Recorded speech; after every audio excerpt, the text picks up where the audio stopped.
Ok, gente, vamos iniciar, né? O Tiago e a Michelle já estão. Quero dar boas-vindas a todos, todos de casa, conhecidos já, né? E depois eles vão poder se apresentar, falar um pouquinho sobre eles, né? Quem são, a experiência que eles têm. Para nós é privilégio muito grande. Eu acho que essa palavra eu sempre falo ela, né? Toda vez que a gente tem um evento, eu falo é privilégio, né? Porque tão poucas pessoas para receber um conteúdo tão forte, tão abençoado. Então nós vamos orar, né, e vamos passar direto a palavra para ele. Senhor, quero te agradecer por estarmos aqui nesse momento, por tudo que o Senhor fará nas nossas vidas, por tudo que nos ensinará, por tudo aquilo, Deus, que será ministrado ao nosso coração através do Tiago, da Michelle, que o Senhor use abundantemente a vida deles e traga, Deus, aos nossos corações, às nossas mentes, de quem está acompanhando online também, a palavra correta, revelada pelo Senhor, conforme a tua vontade, na boca dos teus filhos, que têm sido servos usados pelo Senhor. Te agradecemos em nome de Yeshua HaMashiach. Amém.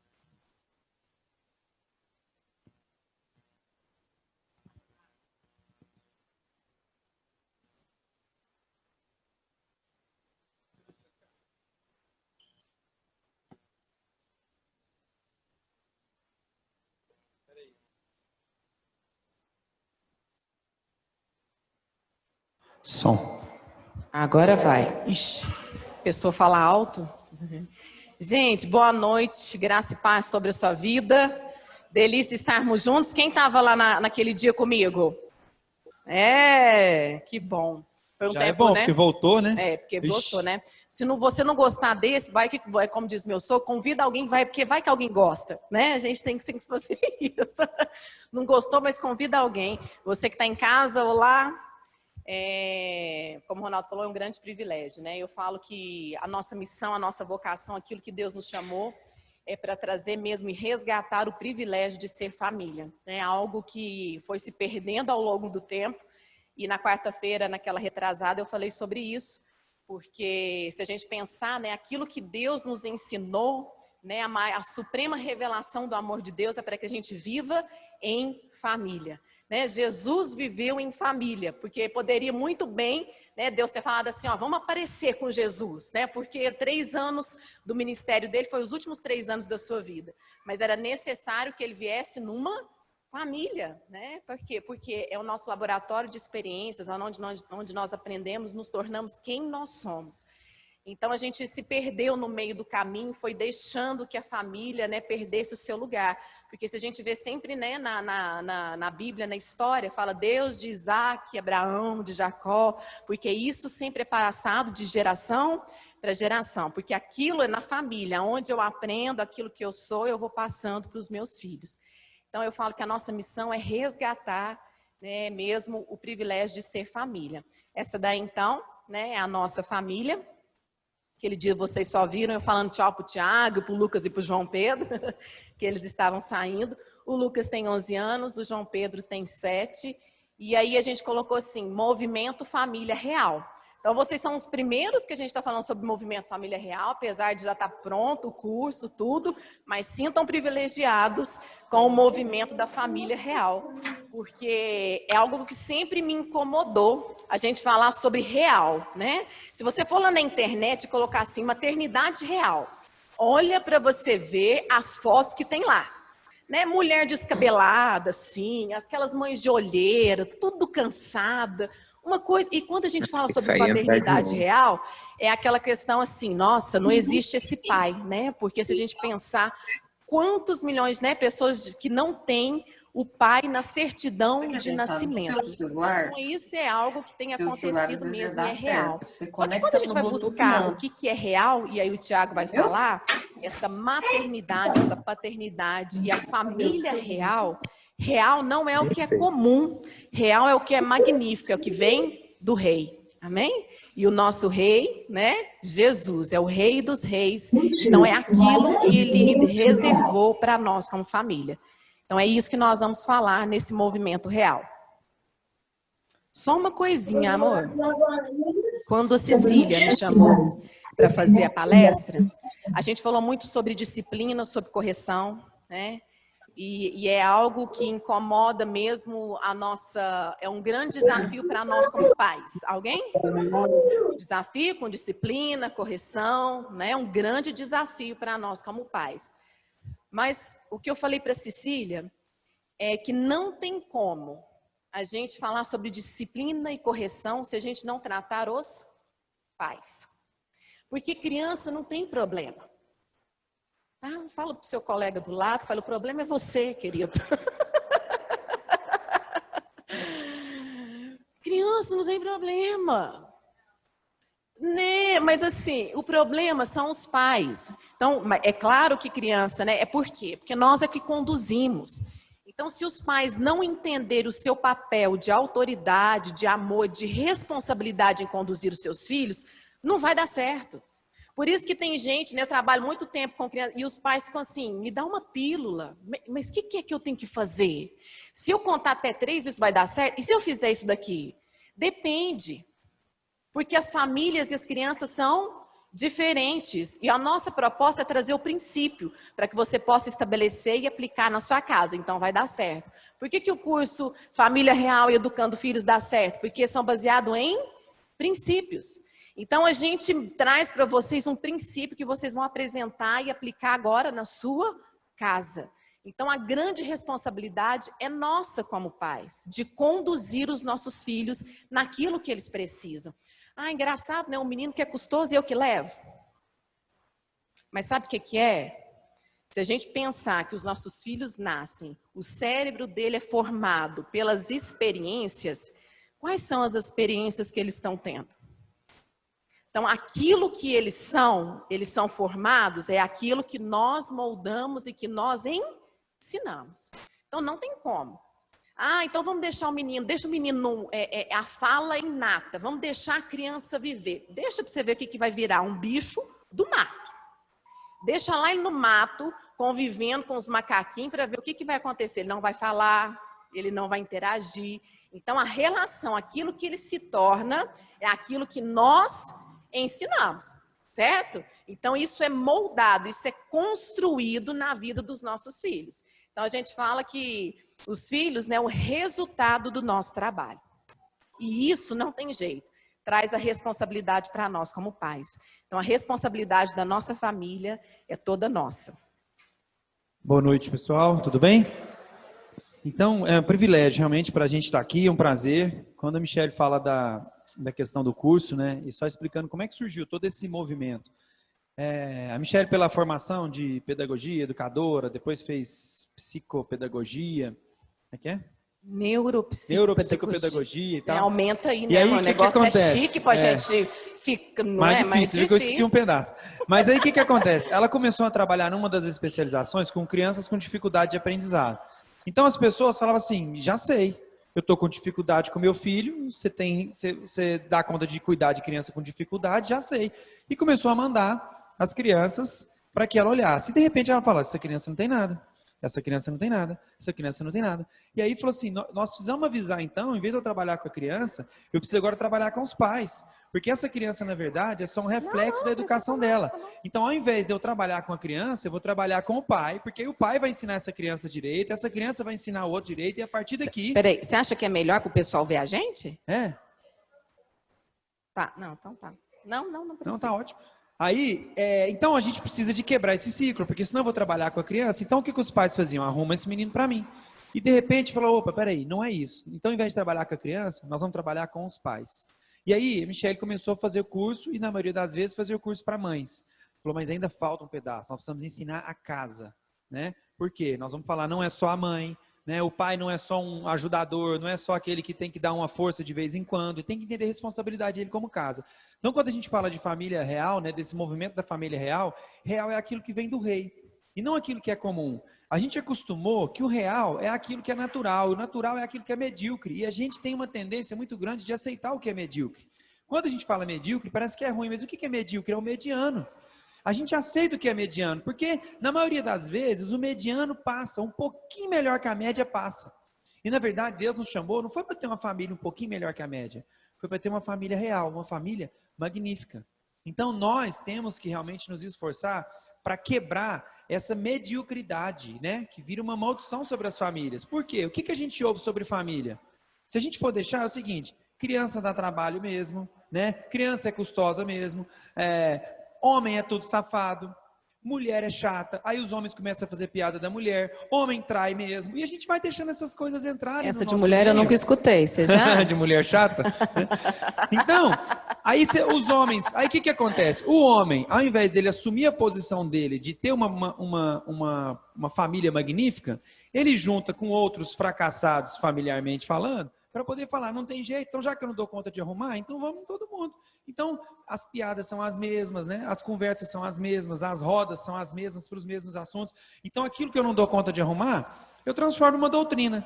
Então, agora vamos rir disso. E a gente vai criando. Adolescente dá trabalho, né? Adolescente parece que, não, aí você vai ver quando for adolescente. Então, quando a gente casou, você vai ver quando você tiver filho. Porque os meninos estão quebrando tudo, você vai ver hoje, você é a professora da salinha, falava para ela. Daqui uns dias, quando você tiver seus filhos, você vai ver o tanto que é difícil. E a gente vai acostumando. Como eu faço questão de sentar bem na frente da igreja, com os meninos sentados no banco do lado, para ver que eles estão sentados quietinho, porque era sempre isso. É porque você não tem filho. Quando você tiver o seu, você vai ver, né? Sempre uma então, palavra. É porque a gente vai acostumando com o medíocre, a gente vai trazendo como se a realidade fosse muito ruim. E, na verdade, gente, Deus tem reservado para nós uma família magnífica. E nós temos que quebrar isso, tá? Nós temos que quebrar, né, essas questões que... Não, todo homem é safado mesmo. Não, nós somos os homens fiéis, que amamos as nossas esposas, que damos a vida por elas, sabe? Os nossos filhos são os filhos educados, as nossas mulheres são sábias, são ajudadoras, são conselheiras. Então, é isso que é família real, né? É isso que Deus reservou para nós como família. Então, gente, real não é o comum. Real é o magnífico. Então, você tem uma família... É o que Deus tem reservado para você, uma família magnífica. Não se contente com nada menos do que isso, tá bom? Então, isso é o que Deus reservou para nós como família. Só um pouquinho, amor. Quando eu comecei a falar, né, quando a gente olha na internet daquilo que é real, e aí você, se for ver sobre maternidade real, são mulheres realmente, e acontece mesmo algumas coisas, a gente vai ficar descabelado durante um tempo, né? A gente vai ficar com a piranha no cabelo amarrada durante muito tempo. Quando o Lucas nasceu, a Cecília, né, que fez o parto, gente. Então, não vamos falar, né, Cecília, sobre isso quantos anos. Nós vamos fazer 18 anos de casado, então, né, tem mais ou menos isso, né, Cecília? Que ela cuida de mim antes disso. E aí eu lembro que quando o Lucas nasceu, é muito difícil para nós que somos mães, né, de primeira viagem. Eu lembro que um dia o Thiago chegou para mim, ele falou assim, você está de pijama ainda? Aí eu falei, opa, né, então a gente não precisa estar de pijama o tempo todo. Mas o que acontece? Né? Essa questão da maternidade real, nós temos um grupo, né, esse grupo de acolhimento das mães, que eu acho que é legal, mas é um grupo de acolhimento que traz, na verdade, uma apatia e uma acomodação de que é daquele jeito. Então, não é um grupo de apoio às mães de falar assim, deixa eu te falar, você precisa do autocuidado. Você não precisa ficar descabelado o tempo todo. Você pode fazer xixi, você pode tomar banho, você pode colocar um menino aqui no carrinho e deixa ele chorar, não tem problema. Mas esse grupo é de mãe, né, que está com sutiã lá, cheio de leite, aquele trem feio, né, e acha que aquilo ali é certo. Por quê? Porque, na verdade, eu não dou conta de mudar, então me acomodo com aquilo que o mundo me traz. Né? Aí, quando a gente vê a Sabrina Sato saindo da maternidade, né, cabelão, poderosa lá, aí a gente fala assim, tudo mentira. Por que o real não pode ser bom? Por que o real tem que ser a descabelada, né? Tem que ser com o peito caído, com cheio de leite, fedendo? Por que o real não pode ser bom? Então, nós nos acomodamos. Porque quando eu olho uma mulher, né, ou uma mãe, uma família, que o menino está dando birra, aí eu falo, tá vendo? Ai, assim mesmo, né? Aí a gente vai se acomodando com essa vida. E, na verdade, quais são as vozes que você tem escutado? Porque nós temos escutado vozes do mundo, vozes do diabo, vozes de tudo quanto é lugar. Mas a gente não escuta a voz que vem de Deus. Quais são os princípios que Ele reservou para nós? Não estou falando que vai ser uma vida sempre maravilhosa, não é? Nossa, tudo perfeito. Aí tem gente que fala assim, mas Sabrina Sato está daquele jeito porque ela tem pessoa para fazer drenagem. E daí? Vai arrumar um jeito de fazer alguma coisa, uma caminhada. Mas quando eu não consigo algo, eu começo a trazer aquela acomodação e eu me conformo com aquilo que é ruim, porque é assim mesmo. Então, por isso que sempre a nossa palavra vai ser baseada onde? Em um princípio. E aí, para essa família dar certo, vai ter que acontecer o quê, Tiago? Tem que alinhar essa parceria, né? Então, quando a gente fala de alinhar a parceria, é porque às vezes a gente tem a criança nasce, a gente vai invertendo os papéis, começa a dar autoridade para a criança e ela não tem maturidade para ter autoridade. A gente vê crianças muito pequenas tomando decisões que, assim, às vezes a gente pergunta tudo para a criança, né? Porque a parceria não está alinhada e a criança percebe e fala, opa, os dois ali não têm autoridade e quem vai mandar na casa agora sou eu. Então a criança começa a fazer escolhas sem ter maturidade. Então desde muito pequenininho, o que você quer comer? O que você quer sentar? Não, eu quero aquele copo. Tá bom, eu troco o copo para você. Então a gente vai dando autoridade para uma criança que não tem maturidade. Por quê? Porque a parceria não está alinhada. E a gente fala, a família é um sistema interativo. E essas interações formam quem nós somos. Então hoje eu sou fruto da minha relação com a Michelle, porque ela vai me moldando, eu vou moldando ela, né? Um abre mão daqui e as crianças elas vão sofrendo os impactos da nossa parceria. Se essa parceria não está alinhada, isso reflete aonde? No comportamento da criança. Por isso que não tem como a gente mexer na criança sem mexer aonde? Nos pais. Ele fala assim, mas eu não, separada, divorciada. Tem que alinhar a parceria, porque nós temos um projeto maior que é a formação dessa criança. Nós não podemos ter essa parceria desalinhada, porque senão quem vai sofrer as consequências? Essa criança. E por que é tão difícil? Porque muitas vezes a parceria não está alinhada porque a gente não aprendeu como fazer. A gente vai replicando a maneira que a gente recebeu. Então a gente está aqui para falar, opa, nós vamos ensinar para que a partir de agora, essa parceria alinhada seja o quê? Como um novo marco, que daqui para frente a gente comece a fazer diferente. Acho que não existe pais separados, existe casal separado, né? Porque não tem jeito. E a gente tem que abrir mão do egoísmo, né? Porque a gente sabe de um novo formato daquilo que a gente tem vivido como família, né? São, às vezes, mães que criam seus filhos sozinhas, tem de umas que nem sabem, né? O pai largou, ou também que estão vivendo, né, como casal separados, mas não tem jeito, a gente tem que alinhar a parceria, porque muita gente pergunta, mas, eu sou separado. Mas não tem problema, né? Continua tendo que ter essa parceria para alinhar, porque o segredo é a educação do filho, né? Então não existe ex-filho, nós continuamos tendo um filho, né? E o nosso projeto é para que ele cresça de maneira saudável. Você falou do versículo, princípio, né? 2 pessoas andarão juntas se não tiverem de acordo. E esse daqui, ó. Todo reino dividido contra si mesmo será arruinado, e toda cidade ou casa dividida contra si mesmo não subsistirá. Gente, casa dividida não prospera. Então, não tem jeito, né? Nós precisamos estar alinhados no mesmo propósito, falando a mesma língua. É como se fosse um exército, né? Esse general aqui, nosso general é Cristo, o comandante precisa comandar esse exército. Se eu falo para o meu exército ir para a direita, o pai manda o exército para a esquerda. O exército vai ficar como? Perdido. E aí a gente perde a batalha. Então, nós precisamos como? Alinhar essa parceria. E aí é o que acontece muito quando os nossos filhos nascem. A gente centraliza no filho e a gente esquece o casal. Então, família, ela está constituída na criação. Deus criou homem e mulher. Criou filho? Não. Deus não criou filho lá, na criação, mas criou uma família. A família já estava instituída com homem e mulher. Então, a família já estava lá. Então, qual que é o projeto de Deus? Família, homem e mulher. Os filhos vêm para expandir essa família. Filho não vem para acrescentar ou para formar a família. Quando a gente casa, fala assim, e aí, quando vai vir essa família? Não, a família já está pronta e já está estabelecida. Por isso, se não tiver formado isso aqui, ó, esse acordo, a casa não resiste. Casa dividida não prospera. É isso aí. Então, primeira coisa, né, quer ter a família bem-sucedida, tem que dar valor para o casamento, que é o relacionamento o quê? Prioritário. Então, o relacionamento entre marido e mulher não é preliminar, como a Michelle disse. Não é algo tipo assim, não, é antes, né? Quando o filho vier, agora a família está completa. Gente, é um erro muito grande. Então, sim, a minha família está completa, porque eu completo a Michelle me completa. E os filhos agora são os frutos, são a expansão. Quer dizer, o resultado da nossa plenitude são os filhos. Tá? Mas é o resultado, porque se eu acho que o filho completa, a gente fala, um dia os filhos vão embora. E aí um dia eu estava conversando com um amigo meu, e aí ele falou assim, Tiago, como é que eu faço? Minha mãe virou para mim e falou assim, você promete que você passa aqui em casa todos os dias? Desse jeito, você vai casar, mas você promete que você passa aqui todos os dias? Porque eu não posso ficar sem conversar com você, eu converso todo dia, eu vou ficar doida, como é que eu faço? Eu preciso de você. E ele falou, Tiago, é minha mãe. Eu falei, olha, você saiu da sua casa agora, você tem uma esposa para cuidar, né? E sua mãe tem seu pai, mas eles não conversam, e agora eu sou o último filho que está indo embora, e eles estão perdidos. Tá, mas agora a sua casa é a sua esposa.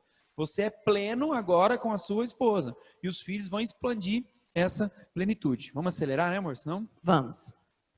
E é uma grande, a separação acontece quando os filhos, né, maior índice de separação é quando os filhos chegam e quando eles vão embora. Porque aí você se dedicou a vida inteira para aqueles filhos, e aí eles vão embora, e aí você tem a síndrome do ninho vazio, e aí você tem um desconhecido dentro da sua casa, né? E eu falo que às vezes você está lá, aí você fala, oi, quem que é você? É o jardineiro? Não, eu sou seu marido, né? É uma pessoa desconhecida que você tem em casa. Então, às vezes, a gente tem que apresentar para algumas mulheres, quando os filhos vão embora, o marido. A gente tem que apresentar a esposa, falar, olha, essa daqui é a sua esposa. Então, por isso que a gente tem que deixar essa base alinhada, né? A gente fala lá em casa, não é questão de amar mais, mas é questão de prioridade. O Tiago é importante lá em casa e eu sou importante para ele. Então, os meninos já sabem, né? Nossa, que absurdo falar que... Não, não é isso. Mas eles têm que entender que a prioridade lá em casa somos nós. Os meus filhos, eles têm que saber que a Michelle é prioridade. E você quer ver como é que a gente fala, mas como assim prioridade? Em tudo. Se eu estou conversando com a Michelle e os meninos chegam, espera um pouquinho, porque eu estou conversando com ela. Calma, a gente tem mania assim, você tenta começar um assunto, está conversando com o casal, chega o menino, para tudo. O casal vai ficando, fica os assuntos pela metade, por quê? Porque a prioridade é a criança. A Michelle até cita, não gente, às vezes caiu, machucou, vamos parar e vamos atender, né? Mas os meninos chegam, se eu estou conversando com a Michelle, chegam, vão esperar a hora de falar, coloca a mãozinha assim, tem uma dica que a Michelle dá no canal, quando chega a hora eles falam, porque eles são treinados para isso, eles têm que entender que já existe uma relação estabelecida, e não é tudo no tempo deles, espera, vai chegar a sua vez, agora mesmo a gente conversa, mas isso é ensinado desde pequeno, porque eles têm que entender e falar, realmente, a relação do meu pai e da minha mãe é plena e é prioritária, e eles vão desejar ter um relacionamento desse depois. Bem, vou falar isso, você já fala o outro, só vou ler. A base precisa ser sólida, forte, equilibrada, alinhada, ajustada, para que os nossos filhos cresçam de maneira equilibrada e saudável, né? A nossa fundação, nosso fundamento é Deus, os nossos princípios e valores, mas a base é os pais e ela precisa estar alinhada, né? Você pensa quando está desregulada, né? Vai cair. Então você vai crescendo aquilo ali, um fala mais, outro menos, vai ficando desajustada, a construção cai. Por isso que a gente fala dessa base sólida e alinhada. Vamos lá, ali está vendo uma batida de carro, né? E aí a gente entra num tema, e por quê que a gente fala disso? Porque... Por que as crianças estão desajustadas? Na maioria das vezes. Porque elas estão passando, pelo que nós vamos comentar agora mesmo, por momentos de estresse. Por que a criança reflete aquele comportamento? Porque muitas vezes esse desalinhamento entre o casal está acontecendo isso aqui, ó, brigas entre o casal deve ser um acidente. Lembra que eu falei de família real? A gente falou que o que é a realidade? Qual que é o senso comum que todo mundo fala sobre casal? Casal briga mesmo. Todo casal briga mesmo. Isso é normal. E aí, a gente teve 2 casos recentes, né, de pessoas assim, que a gente começou a acompanhar de perto, e a gente começa a ver que já havia um desrespeito. Então a pessoa fala assim, todo casal briga. E aí a gente entra naquele senso comum, todo casal briga, todo adolescente é complicado, né? Toda criança vai fazer bagunça mesmo, todo homem é safado, é o senso comum, todo casal briga mesmo, mas depois a gente resolve. E eu comecei a falar, peraí, briga é um acidente, todo mundo sai de casa para bater o carro? Passei, eu bati o carro hoje de novo. E agora onde foi? Não, hoje foi na porta dianteira. E agora? Não, esqueci que eu bati de novo hoje. Aonde? Não, agora eu dei uma ré num poste. Não, que legal. Bati de novo. Não. Por quê? Porque a briga ela tem que ser o quê? Um acidente. Então pode acontecer? Pode, por uma fatalidade. Quando a gente fala de acidente, a maioria dos incidentes elas acontecem por, vamos ver aqui, imprudência. Olha lá. Fator humano, imprudência. Por que acontece acidente? Velocidade, excesso de velocidade. Estava com bebeu e dirigiu. Celular. Pode ser um fator do veículo. O que foi? Falta de manutenção, pneu, farol, os freios. E terceiro, as vias. O estado de conservação, a sinalização, o caminho. Eu estava dando estudada nisso aqui, porque eu estava falando de acidente. Eu falei, gente, a nossa vida é assim também. Quer ver uma coisa? Por que os casais brigam? Se a gente tem que tratar a briga como acidente, e a gente pode evitar a maioria dos acidentes, porque são por essas 3 coisas, o que acontece? Fator humano, no casamento, Imprudência. Por que que briga? Porque nós somos imprudentes. Então nós não vamos aceitar que todo casal briga. Eu estava conversando com um amigo ontem. Eu falei assim, eu não aceito essa história de que todo casal briga. Se uma briga acontecer lá em casa, vai ser por uma fatalidade, não pode ser por imprudência. Ele falou assim, eu falei, eu e a Michelle não brigamos. Aí ele falou assim, caramba, eu preciso melhorar nesse ponto. Por quê? Porque a gente está acompanhando, chegou para acompanhar 2 casais, né? E aí, assim, quando a gente fica sabendo, já passou dos limites. Por quê? Porque foram vários anos de imprudência. É mais ou menos assim, o casamento é o seu carro. Pensa numa analogia, o casamento é o seu carro. Aí um dia você vai lá e dá uma ré e bate no poste. Aquilo machuca, fala, caramba, ficou ruim, né? Aí você abre a porta no outro dia, dá mais um esbarrão. Fala, ai, esbarrei. Mas lá atrás já está amassado também, a porta aqui não tem problema não. Depois você bate a porta de novo, fui abrir, não vi, esbarrei, arranhou. Aí vai somando, fala, peraí, uma atrás, uma do lado, a outra no outro. Então aquilo deixa de ser importante. E no casamento está acontecendo da mesma forma. Porque um dia uma palavra de desonra, outro dia uma palavra mais dura, outro dia, e aí isso vai acrescentando. Fora as agressões físicas, né? Agressões físicas, né? Impressionante. Eu estou assustado, porque assim, a gente começa a conversar, aí fala assim, não, porque tinha agressão verbal, aí me agrediu fisicamente. Fala, como assim? Não, ele me tacou um chinelo. Como assim? Peraí, como? Não tem condição um negócio desse. Não, ela estava na minha frente, eu peguei, só dei um empurrão assim para eu passar. Peraí, então nós temos que ligar para a polícia, não estamos falando, sabe, uma coisa assustadora. E aí você fala, como que ninguém estava sabendo disso? Relação de imprudência durante vários e vários anos. E por que acontece imprudência? Porque é desrespeito às leis. Toda imprudência, você está ciente dos riscos, mas você acha que não vai acontecer nada. Então você está dirigindo, você começa lá, está escrito lá 120 por hora, 110. Você fala, vou a 120, porque está sob controle. Agora eu acho que eu posso botar 140. Então você está ciente que você está fora da velocidade, mas você está correndo o risco, achando que não vai acontecer nada. Então você está consciente. Quando a imprudência não é o seguinte, eu não sabia. Se eu for conversar com os casais que brigam, eu falo, você sabia que não poderia falar assim? É lógico que ele sabe. É lógico que ele sabe que está agredindo verbalmente. Só que ele acha o quê? Essa conta eu dou conta de pagar. Eu já dirigi nessa estrada outras vezes nessa velocidade, não aconteceu nada. Eu já passei nesse sinal vermelho várias vezes e nunca aconteceu nada. Não, esse aqui eu já virei na contramão porque é só um pedacinho. Em vez de eu dar a volta todinha, minha garagem ali, eu já passei nessa contramão e nunca aconteceu nada. Só que um dia acontece. E aí esse acidente pode ser fatal. Então, evite a imprudência para que essas brigas que deveriam ser uma fatalidade se tornem o quê? Recorrentes. Então, a primeira coisa é imprudência, todas as formas de desrespeito, tá? Agressão física, agressão verbal, né? Algumas coisas são inadmissíveis, tá? Segunda coisa, por que acontece esse acidente? Falta de manutenção. E aí a gente fala assim, se a pessoa já está desrespeitando, com certeza não está fazendo manutenção. O que é a manutenção? Como é que a gente mantém o nosso relacionamento? Quando a gente estuda, né, sobre as linguagens do amor, como é que a gente mantém esse tanque do amor cheio? Como é que eu sei se a outra pessoa está se sentindo amada? Como é que está aí as saídas junto para jantar, né? O tempo de qualidade, né? Como é que está aí as palavras de afirmação? Como é que estão as ações de serviço? Como é que nós estamos tratando o nosso cônjuge? Será que eu estou dando manutenção no meu relacionamento? O seu casamento é o seu carro. Será que eu estou dando manutenção nesse relacionamento? Será que ele está aquecido? Porque se faltar manutenção, a qualquer hora, esse carro pode parar. E qual que vai ser a queixa? Nunca me senti amada, nunca me levou para jantar. E ele fala, mas como assim? Não me trocou pelo celular, só queria saber dos amigos, não dava atenção para mim, nunca andamos no shopping de mão dada. É isso que acontece. Fala, gente, mas parece que são coisas pequenas, mas era o quê? Falta de manutenção. Por isso que nós temos que ser o quê, gente? Intencionais. A manutenção, ela é intencional. Eu preciso levar o carro para que seja feita a manutenção. Então, uma coisa é o quê? Eu respeitar as leis, né? Respeitar as regras. A outra coisa, eu preciso agora ser intencional. Preciso olhar o óleo, eu preciso olhar o freio, eu preciso olhar como é que está o nosso casamento. Eu preciso ser intencional, né? E a Michelle estava falando uma coisa interessante ontem, a gente conversando.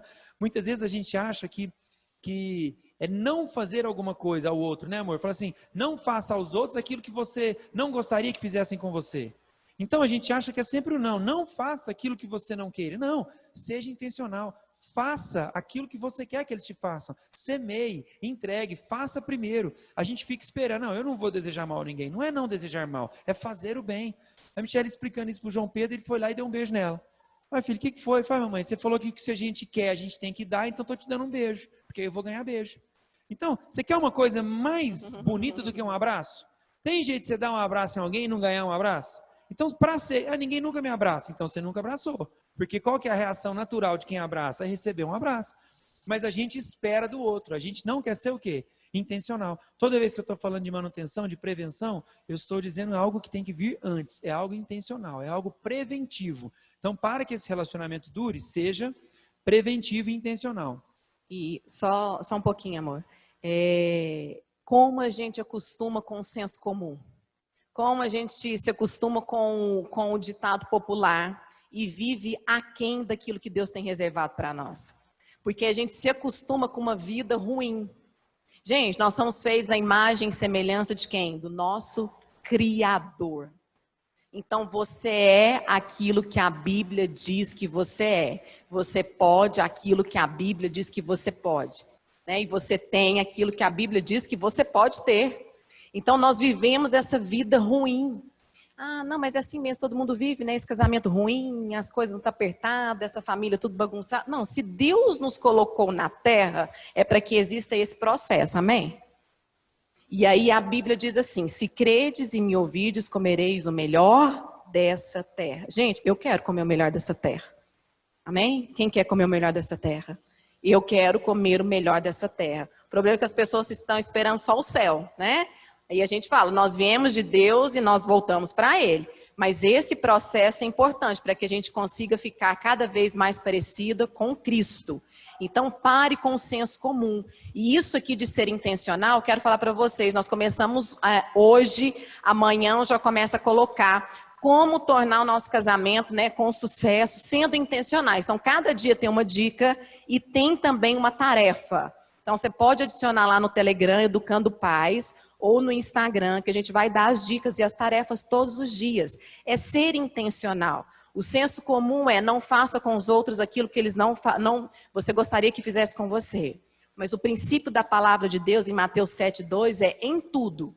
Façam aos outros aquilo que você gostaria que fizesse com você. É o contrário. É para fazer. E aí a gente foca no não. Então a gente fica lá aquela mulher ressentida. Nossa, mas eu não falo assim com ele. Nossa, mas eu não faço assim com ele. Beleza, mas você não faz nada. Só colhe quem planta. Não tem jeito de colher se eu não estou plantando. Aí eu estou gravando o Instagram lá desse jeito. O João Pedro foi lá e me deu um beijo. Aí ele falou assim, mamãe, você está falando assim, né, que a gente tem que fazer, não é? Aquilo que eu quero que os outros façam, eu tenho que fazer. Então o que ele estava me falando? Eu quero um beijo. Ele é muito beijoqueiro, né? Então, às vezes, ele está lá te pegando, te abraçando. Então, ele entendeu. Então, as pessoas ficam paradas. Ai, ninguém me liga. Ninguém me ama. Você já ligou para alguém? Você já falou o que você gosta? Não, eu não gosto, deixa eu te falar, não gosto que você faz assim. As pessoas nos tratam da maneira que eu deixo elas me tratarem. Então, semeie para que você possa colher. Seja intencional. Ah, eu quero uma família mais unida. O que você tem feito? Qual que é o dia da família na sua casa? Qual que é o dia do jantar? Que dia que vocês sentam? Nossa, eu quero que os meus filhos sejam homens de Deus. Você tem orado? Nossa, eu preciso de sabedoria. Quantas vezes você lê a Bíblia por dia e ora e busca a Deus? Entendeu? É ser intencional. Mas a gente quer o quê? Milagre. Não, milagre não. Mágica, né? Que as coisas aconteçam na nossa vida. Tem coisas que Deus faz e já fez, já nos deu todas as coisas. A gente só precisa acessar, né? Então, agora a gente precisa ser intencional. Quer uma família bem-sucedida? Busque, faça você primeiro. O senso comum é, para aí, paralisa, se acomoda. Deixa que o outro faça primeiro, né? Então, eu sempre fico esperando o outro fazer. E uma coisa interessante, né, que a Michelle falou a respeito das fases, né? A gente está achando que a próxima fase é sempre a solução.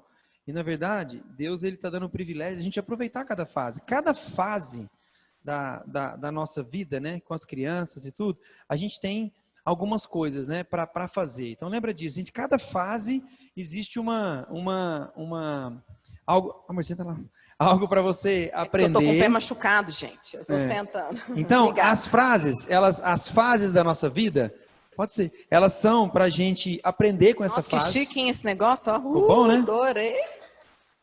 Agora vamos falar mais 2 horas. Ixi, agora vocês aguentam aí, ó. Agora sentei, Quem vai fazer o caldo? É, Não tem um caldo no final da festa? as fases... Mas eles estão vendo a gente? Não, né? Então. Ah lá, ó que legal que ficou, ó. Ficou Nossa, que negócio chique. Ó, gente, o curso vai ser aqui, viu? Família Real. bom. É isso aí.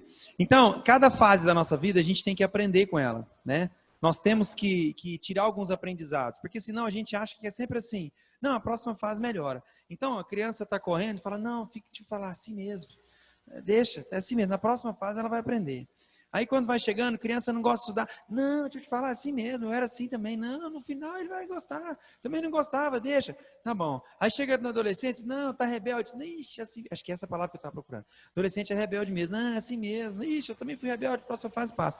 Tá bom, mas até passar, sua vida vai ser um inferno. Porque no começo vai ser o quê? Não, eu não aguento esse menino, que ele não para de andar. Depois eu falo assim, eu vou matar esse menino, que ele não quer estudar. Depois eu falo assim, eu não dou conta. E aí vai ficando um negócio. Então, até passar, você vai... Então, será que Deus deu para a gente ficar sofrendo desse tanto? Então, é por quê? Porque nós não estamos conseguindo aproveitar os benefícios de cada fase. Essas fases, elas são feitas para que nós possamos o quê? Aprender, né? E quando a gente fala da fase, é para que a gente possa aprender, para que a gente possa também ensinar. Então, é uma fase para que eu possa aprender com esse momento e para que eu possa, nessa fase, ensinar essa criança a respeito de alguma coisa. Então, o que eu tenho ensinado nessa fase? E o que eu posso aprender com essa fase? E depois que eu aprendi, eu faço o quê? Eu avanço. Eu vou para a próxima fase. Mas somente depois de aprender. Então, eu aprendi, eu ensinei, vamos para a próxima. Eu aprendi, eu ensinei. Lógico que algumas fases vão ser mais difíceis, né? Outras fases vão ser mais fáceis, mas eu não posso perder o privilégio de aproveitar cada fase, porque senão a gente fica com a vida tão sofrida e a gente fala o seguinte, a próxima fase é o céu, então tá tudo ruim aqui, mas pelo menos eu vou para o céu. E a gente se contenta com o céu, que vai ser maravilhoso. Mas se o objetivo de Deus fosse só o céu, podia morrer todo mundo. Para que nós estamos aqui? Vamos embora para o céu, ruas de ouro e tal, fala que a morte é lucro. Então se nós não fomos ainda, é porque Deus tem algo maravilhoso para a gente aqui. Então não espere a próxima fase, né? Deus quer dar uma vida de sucesso para nós aqui na terra, né? E o céu vai ser maravilhoso, mas essa passagem aqui, ela também tem que ser. Então não espere somente a próxima fase, como se o objetivo de Deus fosse que a gente chegasse no final. Não, nós não somos juízes para saber quem vai ser salvo ou não. Não sei quem está lá. Acho que vamos chegar no céu e ter 3 surpresas. Acho que vai falar assim, primeira, tô aqui. Ai, beleza, uma surpresa boa. Segunda, você fala assim, cadê o fulano? Se procura e não acha. E o terceiro, você fala, uai, você tá aqui? Então, como eu não sei, eu não vou viver esperando essa fase, porque eu acho que o que Deus tem para nós é maravilhoso aqui. Então, não se contente somente com o céu, que vai ser maravilhoso. Não sei, como isso não cabe a mim como pessoa, né? Saber sobre você, cada um tem que responder por si próprio a respeito da sua salvação, mas como isso não está na minha decisão, o que eu tenho que saber é o seguinte, como que eu vou viver de maneira digna a vocação que eu recebi aonde? Aqui na terra. Então eu tenho um chamado para cumprir aqui na terra. Okay? Só para falar que uma fase, né, bem sucedida, ela depende da fase anterior. Então as pessoas acham que na próxima fase elas vão aprender e na verdade não vão, porque aquilo que elas necessitavam às vezes, né, aprender na fase anterior, não vai adiantar. Então, você pega menino de 16 anos, rebelde, adolescente, e a mãe fala, menino, mas o que eu vou fazer? O menino... Mas aí, o que ele tinha que aprender sobre responsabilidade? Aonde? É lá atrás. Então, nós precisamos o quê? Voltar e ensinar alguns princípios. Então, não adianta falar que com a fase existe maturidade, né? A maturidade vem com a idade. Não vem com o ensinamento. A idade traz também? Traz. Mas é com ensinamento. Então, não adianta. Uma fase depende da outra, né? Porque senão, gente, para que teria fase? Nós precisamos aprender cada uma, né? Em cada fase. E o terceiro ponto, então, primeiro a gente falou das imprudências, né? Segundo é para a gente ser intencional. E o terceiro são as nossas escolhas, são as vias. Então, você tem a opção de escolher qual caminho que você segue. Então, você está olhando que aquela estrada está esburacada e aquilo pode estragar o seu carro. É uma decisão sua se você vai escolher aquele caminho ou não. E muitas vezes a gente tem tomado decisões muito ruins na vida.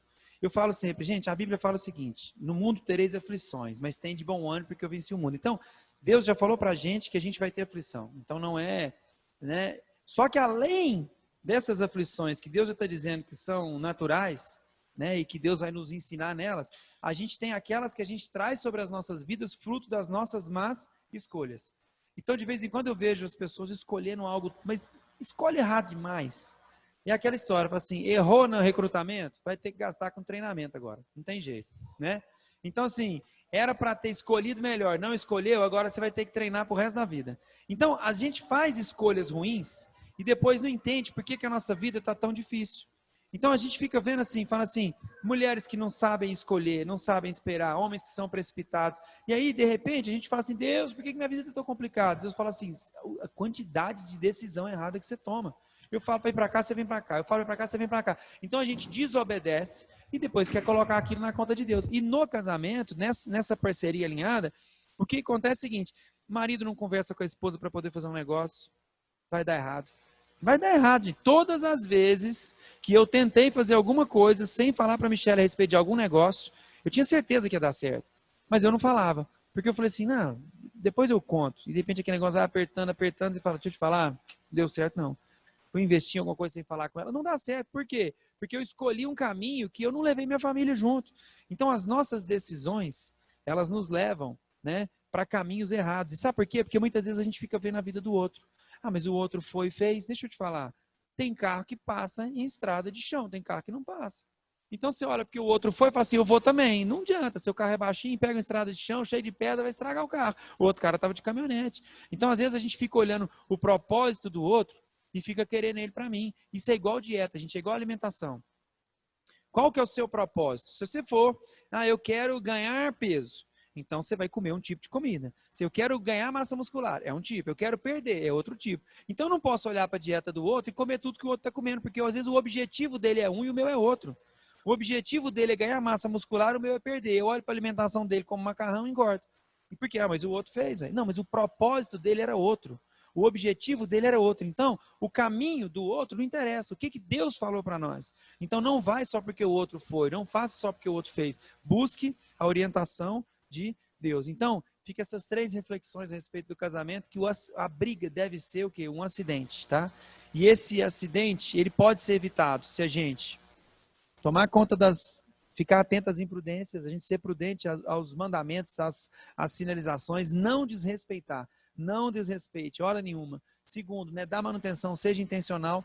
E o terceiro, são os caminhos que a gente escolhe. E só uma coisa que eu tinha que ter falado no começo, que eu lembrei, quando a gente fala de família real, a gente, quando fala no curso, a gente coloca todos os tipos de reis, né, que existem. Sabe por quê? Porque eu estava estudando sobre a monarquia atualmente, e existem algumas monarquias que o rei não manda nada. Vocês sabiam disso? Então a gente hoje olha e fala assim, nossa, o rei, eu quero ser rei. Não é só rei. É que tipo de rei você tem sido. Porque, e aí quando eu falo rei, eu estou falando da casa, né? O rei e rainha, assumir essa postura de realeza. Sabe por quê? Porque às vezes você está achando que manda, mas você não passa de uma rainha da Inglaterra. Você sabia que a rainha da Inglaterra não manda nada? Nada. Eu fui olhar, aquilo ali é história, folclore, é histórico. Ela está lá porque ela é um simbolismo histórico. E talvez na nossa família, sabe qual que tem sido o nosso papel? Simbolismo histórico. As pessoas olham e falam, quem é o rei dessa casa? Sou eu. Mas não manda nada. Sabe quem está mandando muitas vezes? O parlamento. Aí quem que é o parlamento? O YouTube está mandando, o professor está mandando, o tio está mandando, a avó está mandando, mas você que era o rei de fato, não tem governado sobre a sua casa. E aí o povo de Deus pediu o quê? O povo de Israel pediu um rei. E Deus falou, eu vou dar. Vocês estão pedindo, eu vou dar. Mas ele não vai ser como as outras nações. Porque o rei de Israel, ele tem que estar sujeito às minhas leis. Então Deus falou o seguinte, você vai ter um rei, Israel, mas esse rei vai ter que andar de acordo com as minhas leis. Então, enquanto todos os povos podem fazer o que bem entenderem, se eles tiverem um rei, o rei de Israel não. O rei de Israel tem que fazer aquilo que Deus estabeleceu. Então, o povo escolhido de Deus tem que fazer aquilo que Deus estabeleceu. Então, eu na minha casa não posso fazer aquilo que eu quiser, só porque eu sentei no trono. Porque agora eu tenho que fazer aquilo que Deus quer que eu faça. Então, a minha responsabilidade é replicar aquilo que Deus quer que eu faça. Eu sou um agente, né, real dentro da minha casa. Mas eu mando, eu faço o que eu quiser. Não, não, não. Eu tenho que primeiro fazer aquilo que Deus quer. Então, o que é meu papel como rei? Buscar orientação para minha casa e aí eu vou cuidar da minha família de acordo com aquilo que Deus estabeleceu. Então, não ache só porque você tem a nomenclatura, eu que mando, eu sou o rei, você está mandando de fato, né? Porque pode ser que você seja só um rei folclórico. histórico. As pessoas olham de fora, acham que é você, mas você já não tem autoridade nenhuma. Quem está mandando na sua vida, muitas vezes são as redes. Tem gente que o youtuber tem mais voz ativa do que o pai. Cara, não dou conta desse menino. É o dia inteiro no telefone. Me fala uma coisa, ele trabalha para pagar o telefone? Não. Quem deu o telefone? Eu. Ah, a internet? Fui eu também. Corta o telefone. Mas a gente ficou o quê? Perdi a autoridade. Vai chorar, vai gritar. Então, a gente deixa essas coisas entrarem. Fala assim, mas é o dia inteiro no telefone. Não tem como entrar no quarto dele. É a privacidade. Ué, mas peraí, não tem como entrar no quarto dele? Ele só fica de porta fechada. Quarto faz parte da casa. E a casa é sua. Não é república, não. Então, a casa é sua. O quarto é seu. Vai ficar com a porta aberta. Eu quero saber o que está acessando. Eu quero saber o que está assistindo. Você já deu uma olhada no histórico para saber o que seu filho está assistindo na internet? Você tem noção dos vídeos do YouTube que ele assiste? Você tem noção quem que ele segue? Você sabe quem são as influências dele? Isso é nosso papel como reis e sacerdotes da nossa casa, tomar conta disso.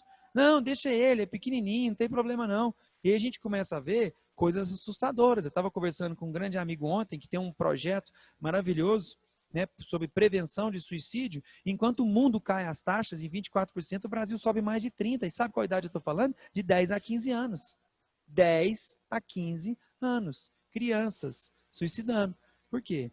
Porque estão perdidas, porque não tem a referência dessa figura real, né? Alguém que vai trazer realmente, de fato, a segurança para aquela casa. Então a Michelle mesmo fala, olha, a casa não é república. Eu deixo meu telefone... E aí, gente, a gente entra também na questão da maturidade, né? Meus filhos estão prontos? Não. Eles estão sujeitos à minha autoridade. E essa autoridade, essa maturidade, ela é vigiada.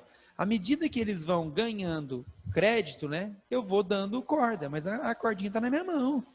Então, eles têm maturidade? Tem, pode ficar. Se os meus filhos, eu falo assim, às vezes, vamos supor, deixa um final de semana, eles vão dormir até mais tarde. Aí eu falo assim, Lucas e João, então tá bom, nós vamos dormir? E aí, mãe, posso assistir? Estou no final do filme aqui. Pode, filho, mas vamos combinar aqui. Agora são 11 horas. Meia-noite você desliga? Eu durmo tranquilo, porque eu sei que meia-noite ele desligou. Porque eu dei um crédito para ele, e essa maturidade ele correspondeu. Então eu sei que eu posso contar com ele nesse sentido. Quando ele não cumpre aquilo, e aí tem um exemplo clássico do João Pedro, ele falou assim, deixa eu colocar o talco no tênis. Olha que coisa mais, né? Assim, simples, né? Mas como é que a gente pode ensinar? A Michelle deixou. Quando ela chegou no banheiro, só não tinha talco, parecia neve, né? Aquilo virou... E aí... Os super-heróis estavam o quarto inteiro de talco. Tudo de talco. Falou assim, João Pedro, eu te dei uma responsabilidade, essa palavra que eu estava procurando. Eu te dei uma responsabilidade. Autonomia, né? Autonomia. Também. Eu te dei uma autonomia e você não conseguiu executar. Olha a bagunça que você fez. Aí então, ensinei, agora, né? Primeiro ensina como ensina, tem que fazer. Ensinar, né? E aí, então tá. E aí, assim, agora, o dia que você aprender, eu deixo você usar de novo. E ele estava esperando agora que dia que chegar a hora dele conseguir botar o talco sem fazer bagunça. Porque, mãe, agora eu dou conta. Não, mas deixa eu ver se você tem autonomia para fazer isso de novo. Então eu dou autonomia e tô olhando. E aí a gente vai dando autonomia sem as crianças terem o quê? Maturidade. Então eu não posso dar autonomia sem que eles estejam maduros. Porque senão, crianças que não dão conta de decidir sobre alguns aspectos vão começar a mandar na casa. Né? Michelle fala muito, as crianças ficam o quê? Viciadas em escolhas, porque nós damos o quê? Muita autonomia para uma criança que não tem maturidade. E aí vira o quê? Vira o terror na casa. A gente perde totalmente o controle. Então eu só queria voltar nesse ponto e dizer que nós somos autoridade, sujeitas à autoridade de Deus. Nós vamos fazer com a nossa casa aquilo que Deus quer que a gente faça. Eu vou buscar a Deus para tomar conta da minha casa, não de acordo, eu mando, eu posso fazer o que eu quiser. Não, de acordo com aquilo que o Rei dos Reis determinou. Ok?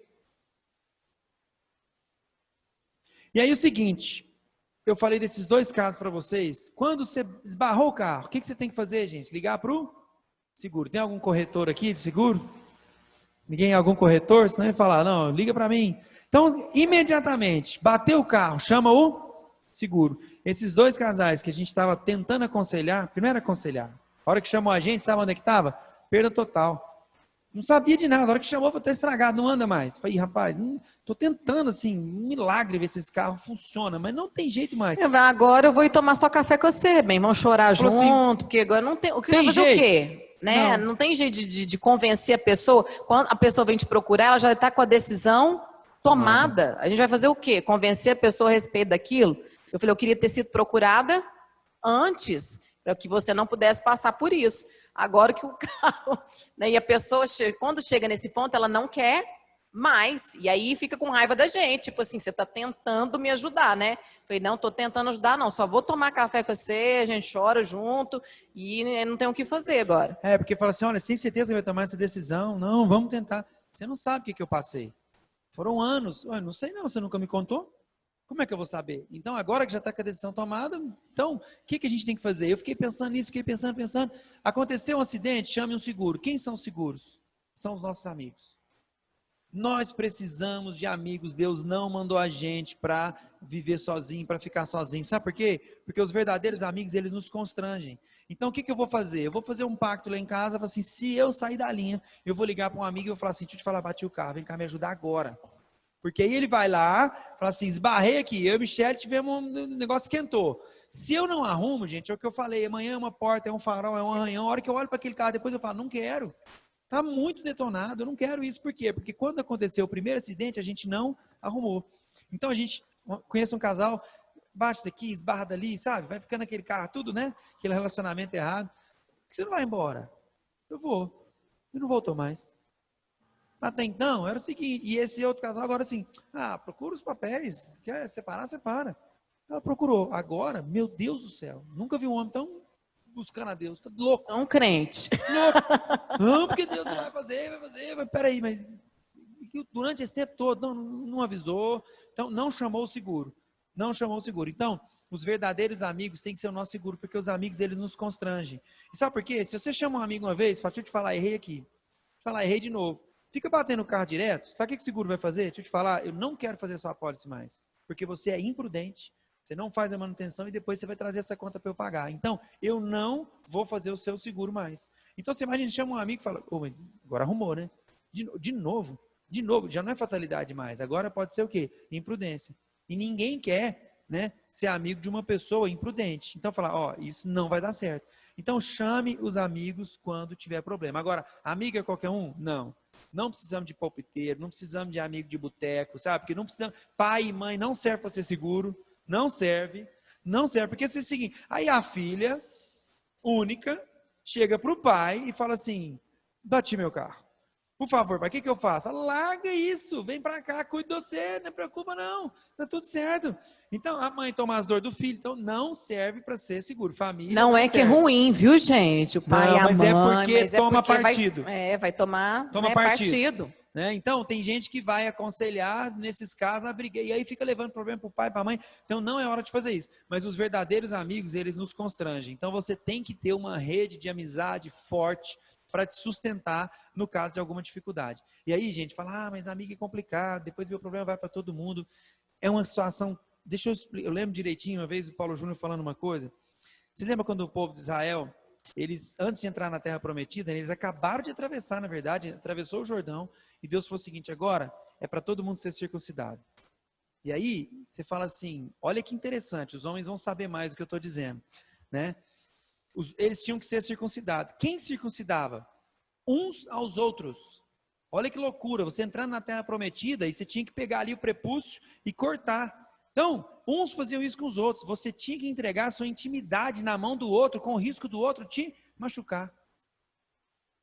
Essa é a verdadeira amizade. Eu corro risco, mas ao mesmo tempo eu sou curado. Então Deus só entregou a terra prometida depois que eles tinham sido curados. Então a minha intimidade estava exposta. A minha intimidade estava na mão do outro, para que o outro corresse o risco de me machucar. Então muitas vezes a gente vai o quê? Guardando, reservando. Eu não quero abrir, eu não conto. Depois dá o quê? Perda total. Eu conheço casais que estão deprimidos porque não têm amigos. Os filhos foram embora, não tem com quem conversar. Aí a demanda está ficando pesada demais para os filhos. Por quê? Porque ficou sozinho, não tem amigo, não tem com quem compartilhar. E sabe por quê? Porque às vezes foram machucados. Mas nós precisamos ser curados a respeito disso. Porque é através dos amigos e através dos relacionamentos que nós vamos ser curados. A plenitude, ela está no compartilhar. Então, quando eu recebo a ajuda de outro, eu sou curado. Eu sei que eu posso contar com alguns amigos e que eles podem contar comigo, para que eu seja o seguro na vida deles. Quando a coisa esquentar, me chama porque a gente arruma. Pronto, não tem defeito mais. Agora nós vamos para o próximo. Aconteceu de novo. Opa, arruma de novo. E aí você vai ver que a briga vai ser o quê? Uma exceção. Então nós temos um combinado lá em casa. nós nunca vamos dormir sem resolver uma pendência. Nunca vamos. Então, nós vamos conversar até resolver. Falar direto, acontece? Não. Lembra de alguma que vocês tiveram que ficar conversando? Não lembro.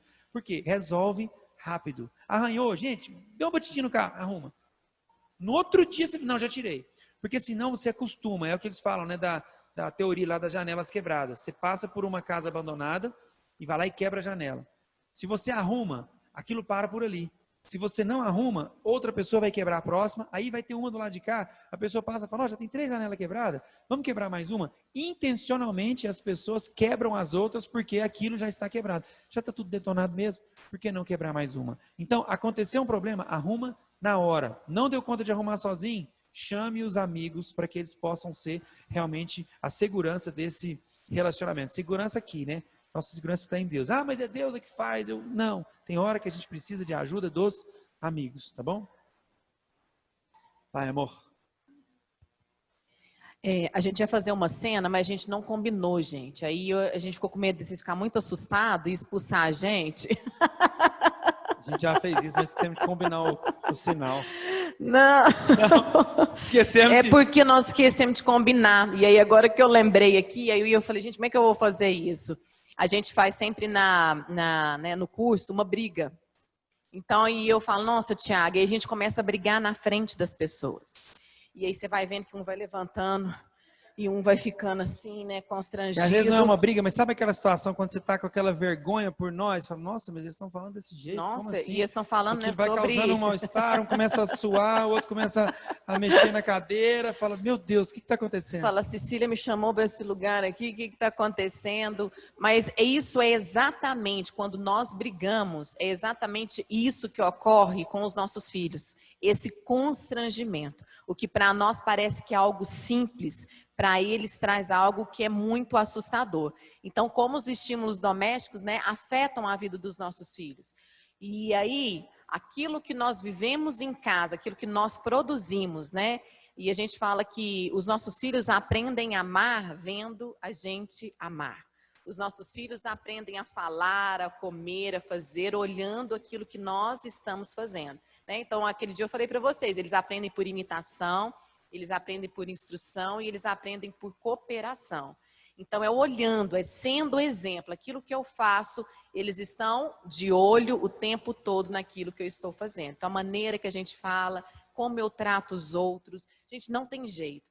O nosso comportamento tem muito mais impacto que as nossas palavras. Então, como os estímulos domésticos, né? Aquilo que as crianças estão vivendo, a gente pode ver assim, realmente no comportamento da criança como é a casa dela. Aí tem gente que fala assim, não tem nada a ver, porque o menino é super agitado, lá em casa é super calmo. Então nós precisamos ficar atentos ao comportamento da criança. A criança está com um comportamento estranho, está mais calada, né? Ou a criança está com um comportamento lá que eu falo, gente, ou ela está conversando demais. Teve até na outra semana que alguém me perguntou que veio de fora, não é? Não está aqui, né? A família que veio de outro país, não é isso? Que estava com uma criança, né? Então a gente falou, tem que prestar atenção. Às vezes a criança está muito agitada, né? A criança demonstra depressão de maneira diferente da nossa. A gente fica triste, criança fica o quê? Agitada e às vezes também agressiva. Então nós precisamos ficar atento ao comportamento da criança. O problema é que a gente acha que é tudo normal. Algumas coisas são comuns, mas não pode se tornar normal, tá? A gente tem que prestar atenção. Então, a nossa casa, os estímulos que nós produzimos na nossa casa, podem produzir seres fartos, felizes, equilibrados e saudáveis, como seres infelizes, escassos e socialmente desajustados. E essa frase aqui é porque eu não coloquei, mas tem gente, né? É um livro que fala sobre isso. Ele fala assim, animais alfabetizados. Então, a gente forma animais alfabetizados, que são completamente desajustados e desequilibrados pelo ambiente que são formados na nossa casa. Pode passar, amor? E aí, quando a gente produz nos nossos filhos, né, algo que são essas brigas, as confusões que a gente tem em casa, a gente cria algo que chama estresse tóxico, tá? O estresse tóxico ocorre quando a criança passa por situações atípicas, estressantes, de forma constante e repetitiva. Esse é o estresse tóxico. O que acontece? O nosso cérebro foi formado para reagir, né, e a sobreviver quando eu me deparo com uma situação de perigo. Então, quando eu estou numa floresta e vejo um leão, o que acontece? Meu cérebro já reage de uma maneira. Então, a minha corrente sanguínea já começa a liberar um monte de hormônio, meu olho vai dilatar, o coração começa a acelerar, e aquilo ali há uma reação química. E aí a gente aumenta algo, né? Não estou falando aqui, tem uma médica aqui, vai me falar, não, doutora Cecília. É porque eu estou lembrando, porque aumenta o quê? Essa reação química aumenta a adrenalina e aumenta o hormônio que chama cortisol, que é o hormônio do estresse, né? É o hormônio do estresse. Até eu estava tomando cortisol, né? Um remedinho lá para a gente baixar o cortisol. O que acontece quando aumenta esse cortisol? Ele ataca e ele afeta o sistema imunológico. Então, foi feito um teste, né, com adultos que mostrava que quando tinha mais adversidades na infância, eles começaram a perceber, foram fazendo uma somatória de pontos, e essas adversidades na infância causaram muitos problemas de saúde. Então, nós vamos ver aqui, será que você consegue abrir lá os dados para nós? Sabe, está lá naquela aula alinhando a parceria? Está os dados certinho de quantas vezes de... Tá. Então, só para a gente saber, então, quais são... Não, pode ir aí, eu te falo. O que então são esses estresse tóxico, né, que a gente fala? Quais são os tipos? O que é isso? Tem vários, tá? É rapidinho, a gente vai passar. Abuso sexual é um estresse tóxico. Atividade sexual física e psicologicamente prejudicial ou qualquer atividade sexual que envolva uma criança e uma pessoa mais velha. Gente, tome cuidado com as nossas crianças, né? Esse abuso sexual, às vezes, não é só o ato mesmo, mas pornografia, né? Vendo vídeos, trazendo a criança, ou até mesmo um adulto mostrando para a criança, isso também é abuso sexual, viu? Então, vamos tomar cuidado com as nossas crianças. Então, tudo isso é um estresse tóxico. Abuso físico, ação deliberada para pôr em perigo outra pessoa, que envolve danos corporais, né? Crianças que são abusadas fisicamente também. Maus tratos emocionais, rejeição, aterrorização, isolamento.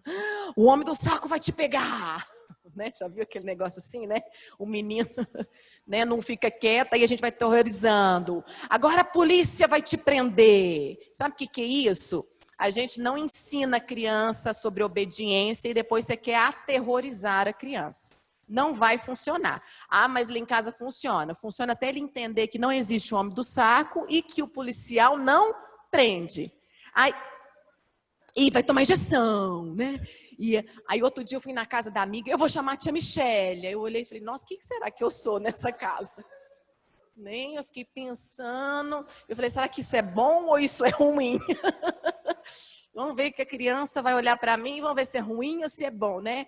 Então, as mães, quando faz curso, né, elas me chamam para ir aniversário. Elas não sabem se é bom ou se é ruim, elas chamam por educação, né? Porque eles já ficam assim, ó, eles chegam na festa assim.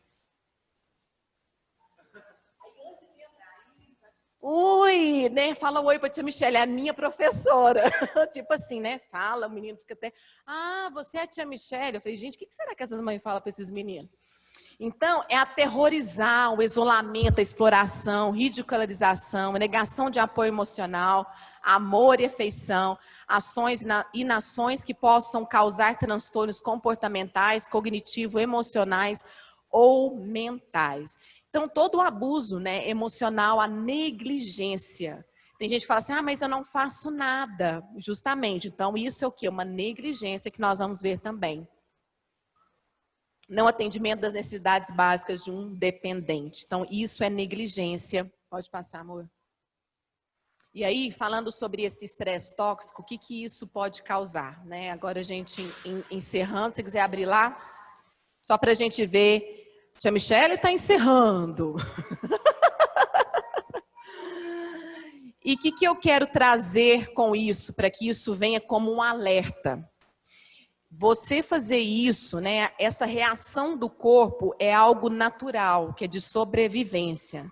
Então, isso é normal, né, em situações de perigo. Agora, a criança que é todos os dias, né, apresentada a situações de perigo, existe esse estresse tóxico. Gente, isso é prejudicial para os nossos filhos. Tá? Não é só a briga, mas todos esses maus tratos, eu acho que é antes. É onde a gente estava. Aí, ó. Peraí, vai. Um pouquinho antes. É só para mostrar os dados. Aí, ó. Isso aí. Não, mas tem sem óculos, né? Ah lá. Ó, estresse tóxico, então, pode causar prejuízo, problemas, doenças... Não, volta. Aí. Afeta o sistema imunológico, ficando mais suscetíveis a gripes e infecções. Olha isso. Afeta o sistema hormonal, causando disfunções endócrinas. Triplica a chance de AVC e infarto.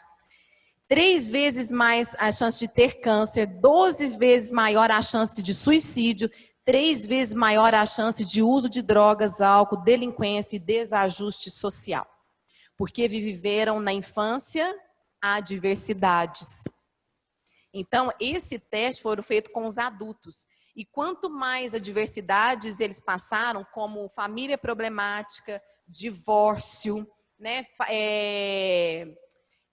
Como que fala? Violência doméstica, tudo isso causa um estresse tóxico. Então, viver a infância num ambiente que é desajustado, produz seres também desajustados e doentes. Fisicamente, emocionalmente também. Bom, só porque a gente falou que ia fazer, né, simular a briga e tudo, mas assim, quantos aqui já passaram uma situação de estresse muito forte? Vou citar um exemplo, tentativa de assalto, acidente de trânsito, sabe aquela coisa que, né? Então, eu lembro de uma vez, eu era pequeno com meu avô, a gente estava numa canoa, o juiz, né, meu avô, os netos, tudo dentro da canoa, e a gente estava numa represa assim. E aí, de repente, veio uma lancha puxando um esqui, olhando para trás, e a nossa canoa lá. E a gente veio olhando, e muito rápido, de repente chegou, e a lancha passou por cima da canoa, foi um acidente terrível, e voou os netos tudo dentro da água. E aí a gente não sabia, foi desesperador. Graças a Deus, ninguém machucou. Mas eu lembro que foi uma situação de estresse que eu vivi. Eu fechava o olho, eu via a lancha, e aquilo dá uma descarga de adrenalina muito forte, né? E de repente aquilo também te derruba, te dá uma sensação assim de... Parece que depois que passa isso, né, dá um sono profundo, mas ao mesmo tempo, imagina uma criança sofrendo situações dessa todos os dias, todas as semanas, todos os meses. Por quê? Porque quando o casal começa a brigar, a criança, é isso. É como se ela tivesse o seguinte, eu fujo ou eu enfrento? O que eu faço? É uma descarga de adrenalina. Então, as crianças estão sendo sujeitas a isso. E isso que era para ser o quê? Como é que fala? Natural do nosso organismo, em caso de fuga, quer dizer, ou foge ou enfrenta esse leão. Isso durante várias vezes repetido, que é o que a Michelle está chamando de estresse tóxico, queria só trazer a realidade, esse peso. Quem já sentiu isso? Imagina uma criança que toda vez, toda semana, todos os meses, ou durante a infância, durante muito tempo, ela sofreu isso. Nós já não estamos falando somente de problemas emocionais, mas o estudo científico traz agora problemas físicos. Então, gente, é muito sério, por isso que a responsabilidade é nossa. Ah, então, o último casal, ele estava conversando, falou assim, mas aí, em vez da briga ficar só no quarto, ela ia... Não, a briga não tem que ter em lugar nenhum. A criança está percebendo e está insegura. Essa insegurança da criança, assim, será que meu pai e minha mãe estão bem? Será que eles estão brigando? Será que vão brigar de novo? Será que eu posso ficar tranquilo que o ambiente aqui está sob controle? Será que meu pai vai beber de novo e vai quebrar tudo aqui em casa? Será que... Então, imagina a criança sofrendo esse estresse, essa angústia durante vários anos. Então, aquilo que a gente achava que era só emocional, agora a gente começa a ver aspectos físicos, né? Então, a responsabilidade é de quem? É nossa. E só para a gente, né, encerrar, e a gente trouxe todas, né, essas coisas para dizer realmente que é a nossa responsabilidade, né? E a gente estudando lá, né, eu como neuropsicopedagoga, estudando sobre transtornos de aprendizagem. Gente, se você for pegar um livro, existe 5.000 transtornos. Todo dia surge mais um, você nem sabe o que o menino tem. né? Você vai arrumar um diagnóstico. Outro dia uma pessoa me mandou, a mãe já tem 30 anos, o menino, ela falou assim, agora que eu descobri que eu sou autista, por quê? Né? Vai surgindo várias coisas, antes não existia, hoje, né? Você tem, cada dia você tem um transtorno diferente, e são questões o quê? Comportamentais. Nós temos as questões genéticas, né? Mas não quer dizer, né? Eu tenho essa predisposição pela minha família de ter câncer, não quer dizer que eu vou ter. Depende da minha alimentação, depende daquilo que eu vou fazer. Então, os nossos filhos, né, eles estão sujeitos a tudo isso. Então, nós precisamos cuidar das nossas crianças. Nós precisamos cuidar para que eles possam crescer de maneira saudável, né? E o que a gente tem visto é cada vez mais pessoas desajustadas e desequilibradas. Ah, mas quando for adulto, arruma. Difícil. Vê por nós. Né? Quando a gente precisa mudar alguma coisa, como é difícil, como é complicado, e é a questão do cérebro também, né? Nessa formação. Então, o nosso cérebro vai formando todas essas experiências. Então, nós queremos deixar com vocês e convidar, né? Para que vamos combinar aí quando vai ser, né? O curso, na verdade, a gente fez o curso para que seja 12 semanas, mas é muito tempo. Então, a gente fez uma proposta, até no começo do ano a gente tinha falado, né, Ronaldo, de começar, e aí começou a pandemia, e aí a gente não teve como, mas em nome de Jesus vai dar certo, porque a gente precisa restaurar as famílias, resgatar o privilégio de ser família, aquilo que Deus planejou para nós. E tem muita gente que está perdida, porque não sabe, né, como fazer. E aí a gente fez esse movimento da família real, que é sexta, sábado e domingo, um tempo assim de imersão mesmo, de conteúdo, de aprender, da gente ser curado e da gente ser transformado. No curso a gente fala sobre tipos de pais, né? Qual é o seu tipo de pai, para a gente tentar, e mãe, tentar identificar aquilo que eu fui ensinado. Tem gente replicando aquilo que viveu, tem gente que precisa ser curado, tem gente que precisa ser transformado antes de ensinar os seus filhos. Então, tem coisa que nosso cérebro já lá associou e a gente só fica replicando. Então, o curso, né, além de aprender muito, nós vamos falar sobre filhos, a gente fala sobre obediência, sobre disciplina, mas não tem como a gente falar sobre pais, ainda mais com a oportunidade de vir o Tiago, da gente falar, né, para casal e da nossa responsabilidade. Então, vocês são muito bem-vindos, viu? Quando surgiu o curso aí, para fazer conosco, e aí são só 3 dias. Deixa, né, os filhos com a vovó um pouco. Vão achar bom. Vão achar bom. E aí venha fazer o curso, porque eu sei que vai ser, assim, o que Deus tem falado ao nosso coração é algo que é transformador. Amém? Então, nós precisamos e contamos com a oração de vocês, né, para que Deus mesmo fale ao nosso coração. Porque, gente, vou falar uma coisa para vocês. Abrir meu coração aqui. Lá em casa está tudo resolvido. Não, e assim, não é falando de, entendeu? Esnobando, não. Eu não precisaria ficar falando para os outros, falar, gente, nossa, vamos consertar aqui. Não, lá em casa está tudo resolvido. Mas não é isso que Deus nos chamou. Né? A gente não pode ficar parado. Deus nos chamou para repartir, para compartilhar. Então, o que Deus tem colocado nas suas mãos? Deus tem colocado nas nossas mãos o privilégio de falar para as famílias. Né? Não é algo que fala assim, nossa, mas você vai falar para quê? Não, porque se eu fosse pensar nisso, eu poderia ficar preocupada. Não, vou mexer com isso não, porque dá trabalho. Né? Cansa. Aí você vai mexer lá com um casal que está lá e você fala, não, de novo, né? Esse negócio dá trabalho. Mas foi para isso que Deus nos chamou, né? Por aquilo que nós temos vivido, aquilo que nós temos experimentado, para que a gente possa semear e abençoar os outros. Amém? E realmente, né, de verdade, a gente tem que entender que algumas coisas são possíveis. E nós temos que, a gente colocou que o Movimento Família Real é o primeiro módulo do Educando Pais. E por que isso tudo? Porque, como eu disse no começo, às vezes os pais falam assim, eu não dou conta de viajar e meus filhos ficar quietos no banco de trás. Me dá uma dica. A gente fala, me dá uma dica para o meu menino comer, me dá uma dica para saber como é que eu posso para vestir, me dá uma dica para saber. Então, as pessoas querem dicas, elas não querem transformação, elas querem dicas. Então, assim, me dá uma dica, porque viajar é o caos, não dou conta. Não, aí que fala assim, então, eu não quero te dar uma dica. Se você não estiver disposto a sentar no trono da sua casa para governar, de fato, a família que Deus te deu, não adianta eu te dar dica. Por isso que não tem como a gente começar a falar dos filhos sem a gente falar primeiro de quem? Dos pais. Por isso que nós estamos tratando primeiro os pais. Porque se a gente for direto nos filhos, eu posso aqui ficar dando um monte de dica e não vai resolver. Por quê? Porque há um princípio desajustado na casa. Então nós queremos realmente que as pessoas entendam o privilégio. E nós queremos quebrar esse senso comum. A gente criou a gente colhe frutos, né?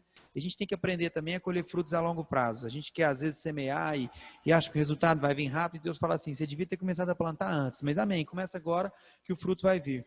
Mas a Michelle falou, tá tudo resolvido, não é nenhum tipo de soberba, mas foram frutos que a gente está colhendo de semeadura que a gente fez lá quando a gente era solteiro. Porque enquanto muita gente falava que não tinha jeito, a gente decidiu que tinha. Né? Então, fala assim, mas como assim? É isso mesmo, Michelle foi a primeira namorada, namoramos 7 anos, casamos virgem. Você vai conversar hoje para passar. Foi, doutora Cecília, eu tenho que levar a doutora Cecília de prova. E aí o povo fala assim... Eu tenho o exame dela que tá lá, que eu chegava, né, e que eu não podia fazer tal do exame. Ela colocar lá assim, virgem. Eu falei, nossa, que coisa agradável, né, a gente chegar... Aí as pessoas olham para você, olham assim, eu falei, nossa, doutora Cecília. Mas assim... Era para fazer ultrassom, né? Aí as mães começam hoje com os filhos adolescentes, falam assim, não tem jeito, né, naquela época tinha, tem jeito sim, é para acabar, né, amor? É para acabar. Então, aí fala assim, tem jeito sim. E aí alguns princípios, falam assim, eu vou fazer faculdade e não vou colar. Não tem jeito, tem jeito. Então, quando eu falo de família real, gente, é porque nós temos que levar o padrão. Nós temos que falar, tem como ter uma família magnífica. Está todo mundo dizendo aí fora que não tem, mas nós temos que ter uma vida magnífica. As pessoas têm que olhar e falar assim, eu quero esse Deus, eu quero agir desse jeito. Por quê? Porque eu estou vendo através da vida de vocês que tem como. Então, que nós não nos conformemos com aquilo que é mediano, mas que a gente realmente aceite aquilo que vem do trono. Deus tem reservado para nós, são coisas grandes. E a gente quer ter realmente o privilégio de ter essa família magnífica. Eu estou gostando muito dessa palavra. Acho que assim, nossa família tem que ser magnífica. Amém? Quantos anos de casado? 40, olha que bênção, bom demais. Que gracinha, né? E às vezes ela tira a mão, e eu tô lhe reparando, ela cata a mão dele e fala, vem cá, assim, bonitinho, passa a mão. Aí, é isso aí. Olha aí. É, quase, 7. 7.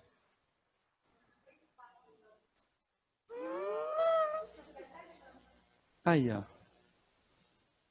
Olha que bênção. E não bom parece. Demais. Ah, que coisa linda. Exemplo, não é? Inspiração. É isso aí. Então, Graças aí nós a Deus. precisamos... Por que isso não pode ser Por o que esse não é real? o real, né? Por que esse não é o real? Por que, então, que o real é é a gente separando e esse não pode ser o real? Então, é por isso, né, que Deus nos chamou, né, para a gente entender essa alegria mesmo, o privilégio de ser família. Amém. Gente, queremos orar. Podemos orar? Amém. Orar por vocês. Vamos ficar de pé, né? Porque aí a gente dá uma acordadinha Deus. também. Amém. Nos perdoe aí o horário, mas aquilo que... Podia, não podia? Uai, então... Chama que a gente volta, né? Chama Aí que a gente volta. É uma alegria, né? A muita gente poder Graças a poder Deus. partir. Quando às vezes a pessoa chama, a gente fala assim, meu Deus, o que a gente vai falar? Porque tem tanta coisa para falar, né? Mas como eu não vinha sozinha, porque tem uma palestra que eu dou sobre disciplina, que eu dou nas escolas, mas o Thiago não, porque tem algumas questões mais técnicas da pedagogia e tudo, então aí ele ia ficar um pouco de fora. Então, e aí para trazer um pouco daquilo que é o curso, então a gente resolveu para falar, né, sobre família, sobre casal. Mas estou à disposição naquilo que precisarem. Amém. Pai, muito obrigado por esse privilégio de estarmos aqui. Amém. Deus, nós queremos realmente ter uma família magnífica. O Senhor nos chamou para comer o melhor dessa terra. Pai, que nós possamos entender, Deus, que o real é aquilo que vem do Senhor, é aquilo que vem do Rei, o Rei dos Reis. E que o Senhor nos chamou para realmente governar de fato a nossa casa. Nós queremos, Deus, sentar no trono e governar a nossa casa de fato, Deus. E não de acordo com aquilo que é os nossos interesses, mas de acordo com aquilo que o Senhor reservou para nós na Tua palavra. Pai, nós queremos ser realmente homens e mulheres que buscam a Tua face, que buscam orientação, que colocam em prática, Deus. As pessoas possam olhar para nós e falar, é possível. Nós, Deus, não nos conformamos em ter uma vida medíocre, uma vida mediana, mas nós queremos realmente ter uma vida plena, uma vida abundante, começando pela nossa família, que nós tenhamos realmente uma família ajustada, filhos obedientes, que realmente refletem a glória do Senhor. Nós cremos, Deus, num milagre.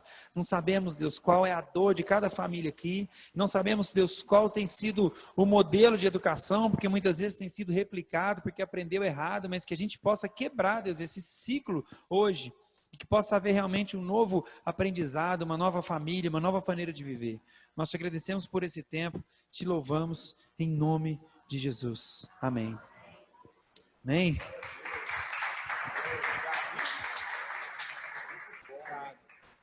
E segue lá, gente, no Instagram, viu? Quem ainda não tá seguindo?